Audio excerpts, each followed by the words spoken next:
ED के दफ्तर में जाना है,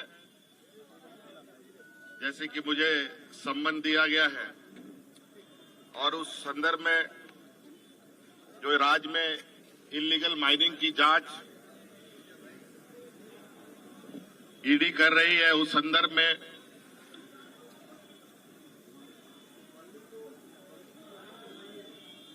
मुझे बुलाया गया है। और इस संदर्भ में भी मैंने एक पत्र ईडी को भेजा है,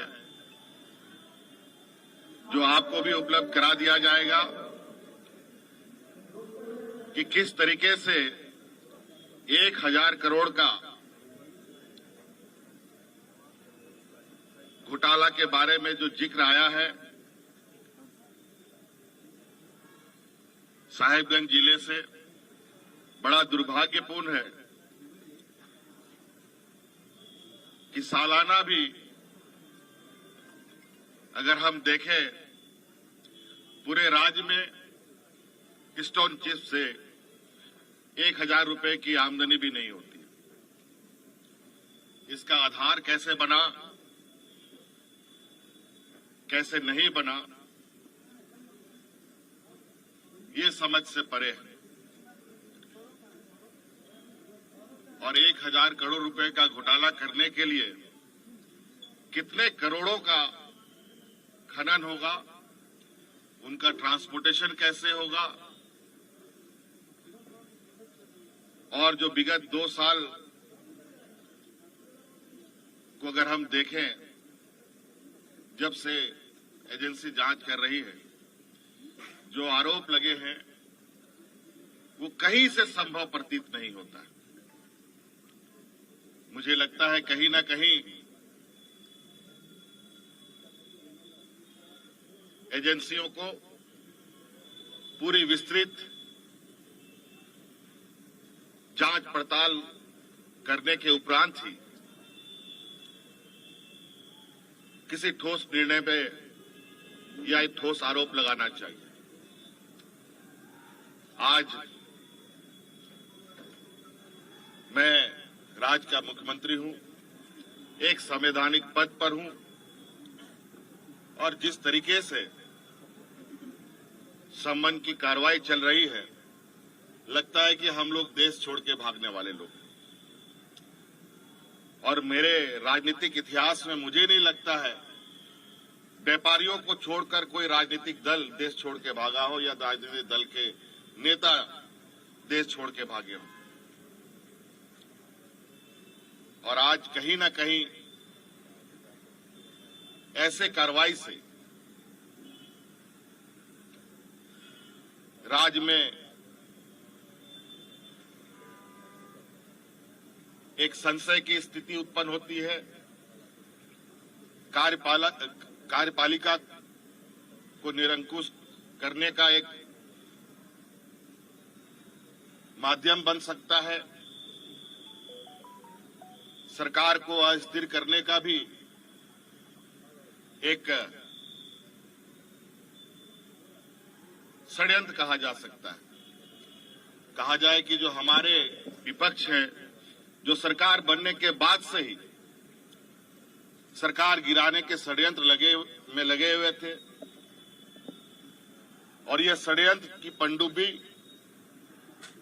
जो पानी में डूब डूब करके काम कर रहा था, ऊपर आने की ताकत नहीं रख रहा था, आज उस पनडुब्बी को धीरे धीरे बाहर लाने का प्रयास किया जा रहा है।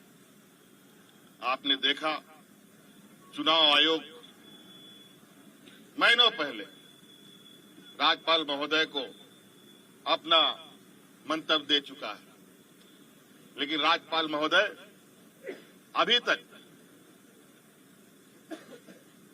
उस लिफाफा को उन्होंने नहीं खोला। मुझे लगता है कि वो भी किसी समय का इंतजार कर रहे थे। और आपने सुना है, पूरे देश के खबरों में चला, महामहिम ने दूसरा मंतव्य चुनाव आयोग से मांगा है, जो बिल्कुल ही असंवैधानिक था। और जब हमने इसकी जानकारी चुनाव आयोग से लिया तो पता चला कि महामहिम ने कोई दूसरा मंतव्य नहीं मांगा, लेकिन खबरों में चलाते जरूर है, उनका बयान जरूर आता है और राज्य में फटाके बम फोड़ने की बात करते हैं और उनका बयान आता है, ईडी का सम्मन चालू हो जाता है और उसके बाद धड़ाधड़ सत्ता पक्ष के विधायकों पर छापामारी होती है, कभी इनकम टैक्स का, कभी ईडी का। बड़ा दुर्भाग्य है।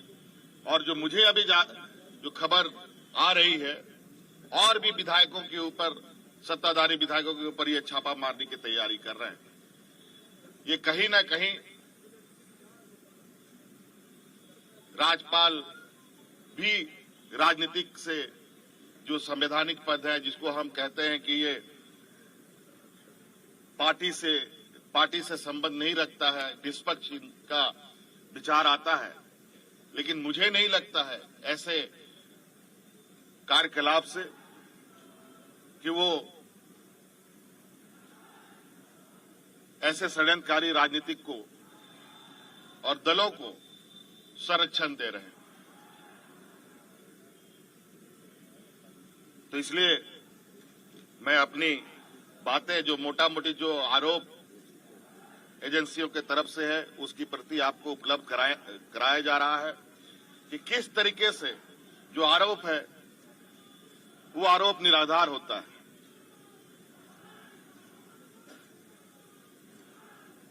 जब हमारा सरकार के कार्यकाल में रेवेन्यू की इतनी जबरदस्त बढ़ोतरी होती है, बड़े पैमाने पर कार्रवाई होता है,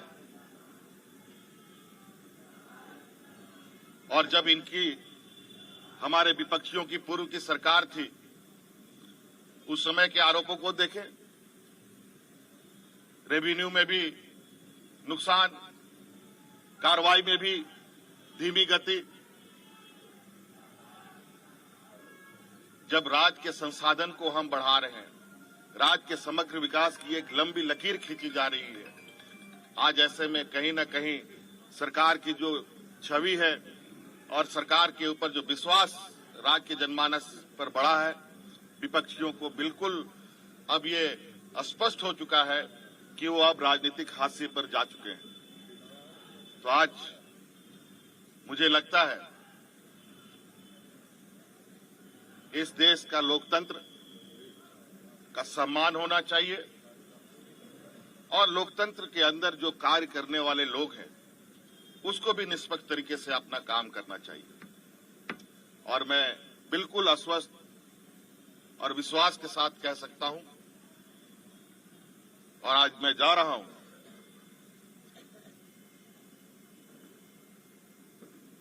और इस बात पर जोर निश्चित रूप से दूंगा कि आखिर ये कार्रवाई करने के पीछे का वजह क्या है।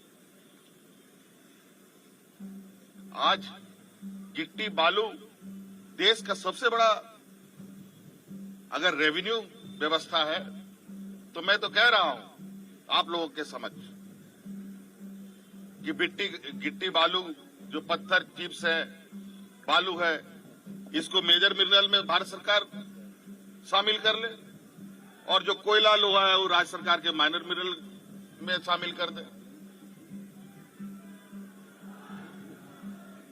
मैं आश्चर्यचकित हूं कि इतने बड़े